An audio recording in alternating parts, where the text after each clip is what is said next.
Polícia Nacional Timor-Leste lihusi Esquadra Polícia Dom Aleixo, Comando Polícia Dili, quarta-feira semana ne, detém feto idaho inicial AMS, tamba desconfia halo cobrança ilegal ba jovem sira, lebe ato serviço e a nação vizinho, Austrália. Quase tukurua lorai, Polícia Esquadra Dom Aleixo Kumoro Dili, to ia autor ne uma ia rea fomento ida Kumoro Dili. Autor AMS nebe ia helanya uma lahalo reação a soro presença polícia. Husi fomento satu polícia loriqueiras ba esquadra Kumoro hodi halo investigação.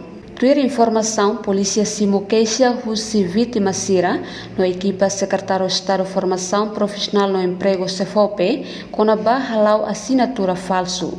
Atuação polícia ne hanesan início husi processo investigação ida atua tene lolos evidência molok decide suspeito kalai.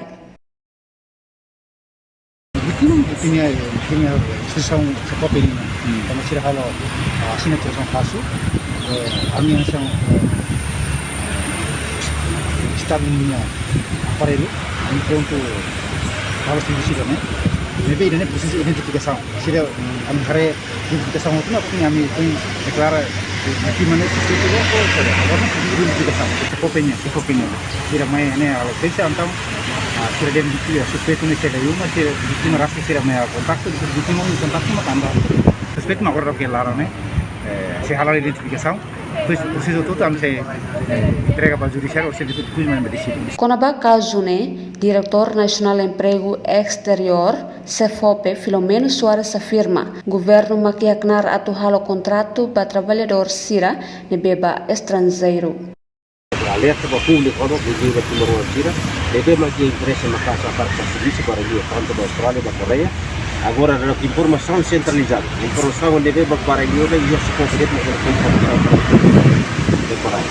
Não vira quando dia para Inglaterra, deve contactar a agência também agora dia para ter coragem. Quando dia carba serviço Austrália da Coreia, responsabilidade bot agora ada para o suporte para dia responsabilidade. Deve fosse basou vesira, cara que é baruga. Helio cara ka halo broker kono ba aproveita amne serviço para halo broker helio ba halo penagian legal me halo relatório me halo si halo serviço amo para utilidade polícia sira para ter halo capturação baria que atos de halo. Tuir informação AMS cobra osang entre dólar americano atus tolu to atus 5 bakada ema ida ne bemak atus serviço ia Austrália. Vítima sira agradece ba autoridade governo lebe captura ona AMS no husu atu halo investigação ba caso ne to hetang justiça. Reportagem Antoninho Malai no Dircia Araújo TP TV.